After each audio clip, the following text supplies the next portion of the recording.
ଶେଫାଳୀ ପ୍ରତି କୁନ୍ତଳା କୁମାରୀ ସାବତ। କବିତାର ପୃଷ୍ଠଭୂମି ନାରୀ କବି କୁନ୍ତଳା କୁମାରୀ ସାବତଙ୍କ ଶେଫାଳୀ ପ୍ରତି ଏକ ସମ୍ବୋଧନ ଗୀତି କବିତା। ଶେଫାଳୀ ଫୁଲକୁ ସମ୍ବୋଧନ କରି କୁନ୍ତଳା କୁମାରୀ ତାଙ୍କ ମନରେ ଗୋପନ ଭାବକୁ ପ୍ରକାଶ କରିଛନ୍ତି। କୌଣସି ଏକ ଦିନ ସନ୍ଧ୍ୟା ସମୟରେ କବି ସୁବାସ ଗୃହର ଝରକା ପାଖରେ ବସିଛନ୍ତି। ଆକାଶରେ ଚନ୍ଦ୍ର ଉଦୟ ହେଉଥିବା ସମୟ। ଏହି ସନ୍ଧ୍ୟାରେ ସ୍ୱଳ୍ପ ଦୂରରେ ଫୁଟିଥିବା ଶେଫାଳୀ ଫୁଲର ବାସ୍ନା କବିଙ୍କ ମନରେ ଭାବାନ୍ତର ସୃଷ୍ଟି କରିଛି। ପ୍ରକୃତରେ ଶେଫାଳୀ ଫୁଲ ଲତାମାଳରେ ସନ୍ଧ୍ୟାରେ ଫୁଟିଥାଏ ଏବଂ ସକାଳୁ ଝରି ମାଟିରେ ପଡ଼ିଥାଏ। ଏହି ଗୋଟିଏ ରାତ୍ରିର ଜୀବନକାଳ ମଧ୍ୟରେ ଶେଫାଳୀ ଫୁଲ ତା'ର ସୁଗନ୍ଧଭରା ବାସ୍ନା ଦ୍ୱାରା ଜଗତବାସୀଙ୍କୁ ମନକୁ ମୋହିତ କରିବାରେ ସକ୍ଷମ ହୋଇଥାଏ। ଶେଫାଳୀ ଫୁଲର ବାସ୍ନା। ଏଣେ ସନ୍ଧ୍ୟା ସମୟ। ପୁଣି ଆକାଶରେ ଜହ୍ନ ଉଇଁ ଆସୁଛି। ଏ ପ୍ରକାର ମନମତାଣିଆ ପରିବେଶ କବି କୁନ୍ତଳା କୁମାରୀ ସାବତଙ୍କ ଭାବନା ରାଜ୍ୟରେ ଅଲୋଡ଼ନ ସୃଷ୍ଟି କରିଛି। ଦୁଇଟି କଥା ତାଙ୍କ ମନରେ ଆସିଛି। ଗୋଟିଏ ହେଲା ଶେଫାଳୀ ଫୁଲକୁ ଏବଂ ତା'ର ମହତ୍ତ୍ୱକୁ ଅନୁଶୀଳନ କରି ଦାର୍ଶନିକ ଭାବରେ ମଞ୍ଜି ଯାଇଛନ୍ତି। ଅନ୍ୟପକ୍ଷରେ ତାଙ୍କ ମଧ୍ୟରେ ଈଶ୍ୱର ସୃଷ୍ଟିକର୍ତ୍ତା ଭଗବାନଙ୍କୁ ଭକ୍ତିଭାବ ସୃଷ୍ଟି ହୋଇଛି। କବି ଶେଫାଳୀ ଫୁଲକୁ ସମ୍ବୋଧନ କଲାବେଳେ ମଣିଷ ଜୀବନର ମହତ୍ତ୍ୱ କଥା ଭାବିଛନ୍ତି। ଶେଫାଳୀ ଫୁଲ କ୍ଷଣିକକୁ ଆମୋଦିତ କରିବାର ସକ୍ଷମ ହୋଇପାରେ। ମଣିଷ ତାହେଲେ ଏତେ ବର୍ଷ ଜୀବିତ ରହିବା ମଧ୍ୟରେ ତା'ର ଉତ୍ତମ ଗୁଣକୁ ସେ କାହିଁକି ପ୍ରକାଶ କରିପାରିବନି? ମାତ୍ର ପାରିବ ବୋଲି କବିଙ୍କ ମନରେ ଦୃଢ଼ ଆଶା ଓ ବିଶ୍ୱାସ ଜନ୍ମିଛି।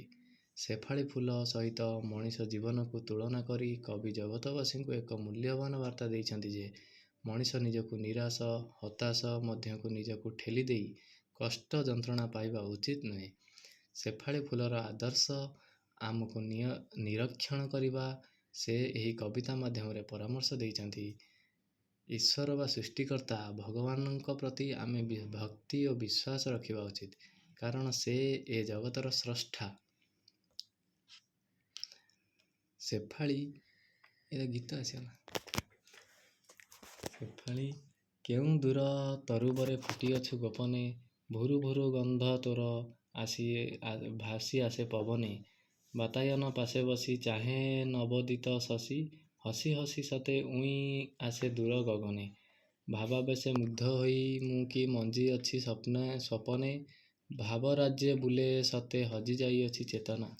ଅନ୍ତର ଅନନ୍ତ ରାଜ୍ୟେ ପୂରି ଅଛି କଳ୍ପନା, ବିଶାଳ ଏ ବିଶ୍ୱକ୍ଷେତ୍ରେ ଅର୍ଦ୍ଧ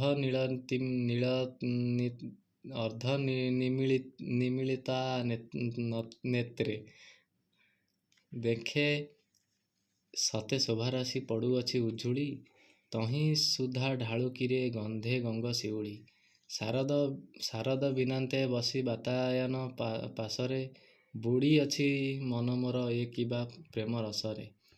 ଆବେଗ ପୁଲକ ମୋର ନୟନରୁ ବହେ ଧାର ଧାର, ହୃଦତନ୍ତ୍ରୀ ବାଜି ଉଠେ କି ଅମୃତ ସ୍ୱରରେ। ନିମିଷେ ଭାବଇ ମୁଁ ତ ଅଛି ଅବା ସ୍ୱର୍ଗରେ, ସାରାଦିନ ପରିଶ୍ରମ କ୍ଳେଶ କ୍ଳାନ୍ତି ଅଶେଷ। ନାନା ଚିନ୍ତା ରୋଗ ଶୋକ କଷ୍ଟ ଦେଲା ବି ବିଶେଷ। ତହୁଁ ରବି ଅସ୍ତାଚଳେ ଧୀରେ ଧୀରେ ଢଳିଗଲେ, ସନ୍ଧ୍ୟା ଗାଥା ଗାଇ ଏ ପକ୍ଷୀ ଫେରିଲେ ସ୍ୱସଦନେ। ତମରାଶି ବୋଳି ଦେଲା ନିଶାଧାରା ଆନନେ, ନୀଳ ନଭ ମଣ୍ଡି ଧୀରେ ହସି ଦୀପ୍ତ ଲୋଚନେ। ଦେଖାଦେଲ ଶତ ଶତ ତାରାଜ୍ୟୋତି ବସନେ, ଅଙ୍ଗେ ବଳି ସୁଧାରାଶି ଶଶାଙ୍କ ଉଇଁଲା ଆସି। ଝରି ଝରି ପଡ଼ିଲା କି ଭୁବନେ ଅମୃତ, ସତେ କି ଧରଣୀ ରାଣୀ ଦୁଃଖ ହେଲା ବିସ୍ତୃତ। ରବି ବିରହରେ ଧନୀ କାନ୍ଦିଥିଲା ମୌନେ, ଅନ୍ଧକାରେ ନତ ନେତ୍ରେ ବିଷାଦିତ ବଦନେ। ଚାନ୍ଦ କି ଆସିଲା ଉଇଁ ଚାନ୍ଦିନୀ ଚୁମ୍ବିଲା ଭୁଇଁ, ହସିଲା କି ବସୁମତୀ ଚାରୁ ଶୁଭ୍ର ଦୁକୁଳେ। ଫୁଟିଲା ଶେଫାଳୀ ରହି ତୁ କି ପ୍ରେମ ଆକୁଳେ। କ୍ଷୁଦ୍ର ତୋର ତନୁ ତହିଁ ଭରା ଏତେ ଅମୃତ, ବିହିଲୀଳା କେ ବୁଝିବ ଜ୍ଞାନାନ୍ୱିତ ଅଦ୍ଭୁତ। ଗୋପନେ ଫୁଟିଛି ଦୂରେ ତରୁପତ୍ର ଗହଳରେ, ତଥାପି ତୋ ବାସେ ମୋର ପ୍ରାଣ ହୁଏ ଆକୁଳ। କହ କେଉଁ ଶିଳ୍ପୀ ତୋତେ ଗଢ଼ି ଅଛି ରେ ଫୁଲ, କି କୋମଳ କି ଲଳିତ କି ମଧୁର ସୁରଭି, କର୍କଶ କୁତ୍ସିତପଣେ ଶୋଭେ କିନ୍ତୁ ଅଟବି। ରୁକ୍ଷ ପତ୍ର ରାଶି କୋଣେ, ଫୁଲ ଫୁଟୁ ଏତେ ଗୁଣେ, ଲୁଚି ଲୁଚି ବାସେ ତୋର ମଗ୍ଧ କରୁ ସଂସାର, ନିଚ ମଧ୍ୟେ ଉଚ୍ଚ ସୃଷ୍ଟି ବିଧାତାର ବିଚାର। ପଙ୍କେ ପଦ୍ମ ଗଢ଼ି ଅଛି ବିଧାତା କି ଯତନେ, ଶାମୁକା ଗରଭେ ନିହି ଅଛି ମୁକ୍ତା ରତନେ।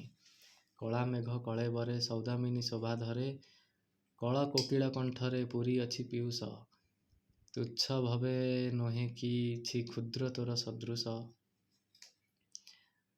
ମନେ ମନେ ରୂପ ତୋର କଳ୍ପନା ଆସେ କି, ଭାବି ଭାବି କଥା ତୋର ଉଲ୍ଲାସରେ ଭାସେ କି।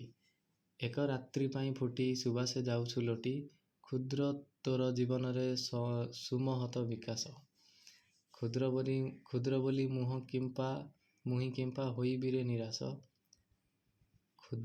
କ୍ଷୁଦ୍ର ମୁହିଁ ଦୀନ ମୁହିଁ ରେଣୁକଣା ଜଗତେ, ଚାହିଁଲେ ବିଶାଳ ବିଶ୍ୱ ଆସିଛି କି ପରତେ।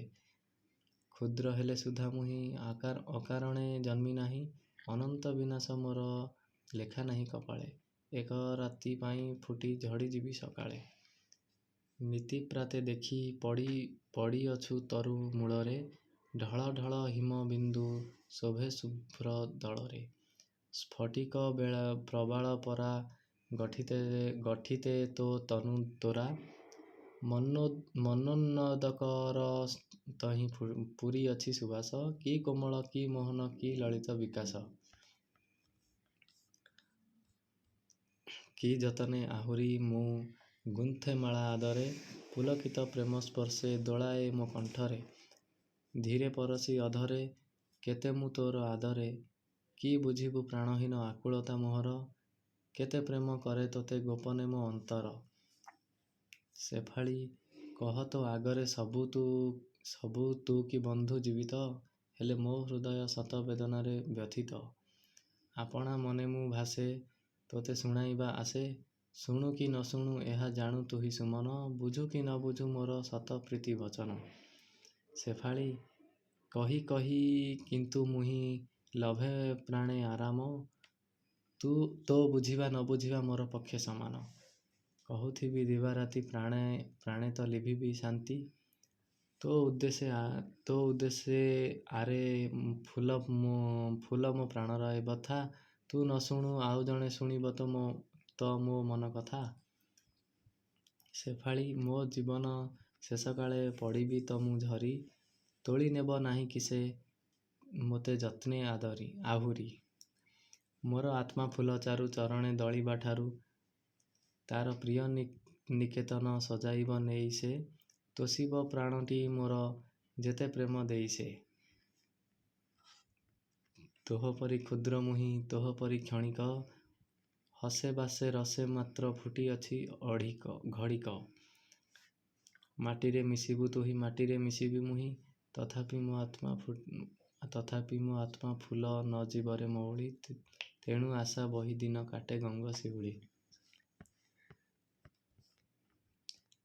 ଶେଷ ଗତି ନୁହେଁ ମୋର ମୃତ୍ୟୁ କେଉଁ କାଳରେ, ମରିବାକୁ ଫୁଟି ନାହିଁ ଭବ ତରୁ ଡାଳରେ।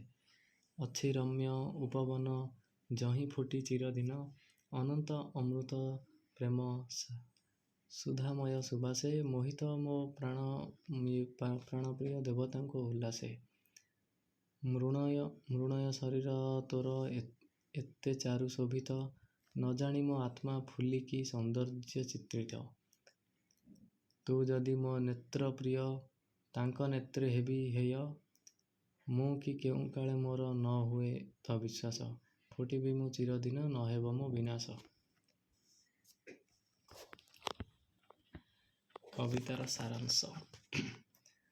ଶାରଦୀୟ ସନ୍ଧ୍ୟା ସମୟରେ ସୁବାସ ଗୃହର ଝରକା ପାଖରେ ବସିଥିଲା ବେଳେ, ସ୍ୱଳ୍ପ ଦୂରରୁ ସେଫାଳି ଫୁଲର ବାସ୍ନା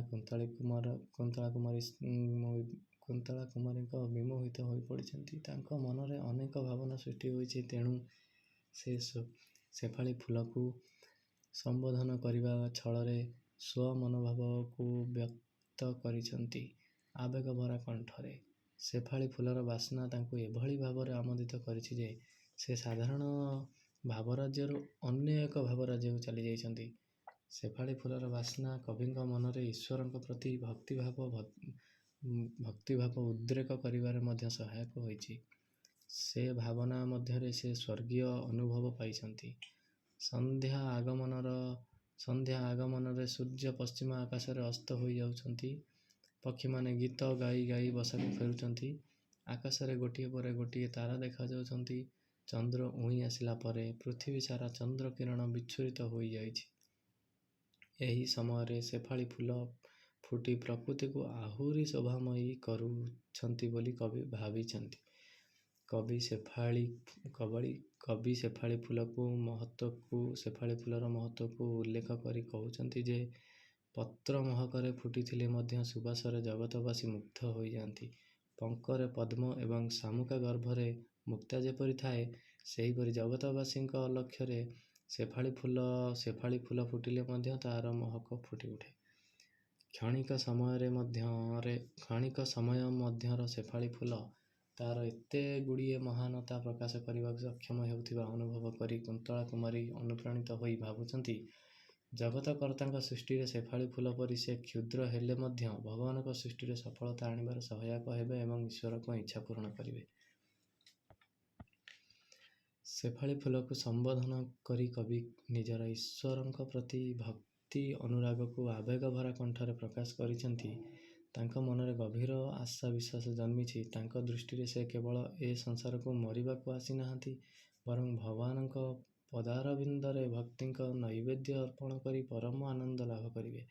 କବି ଶେଫାଳି ଫୁଲର ମହନୀୟକୁ ଅନେକ କିଛି ଶିକ୍ଷା କରିଛନ୍ତି।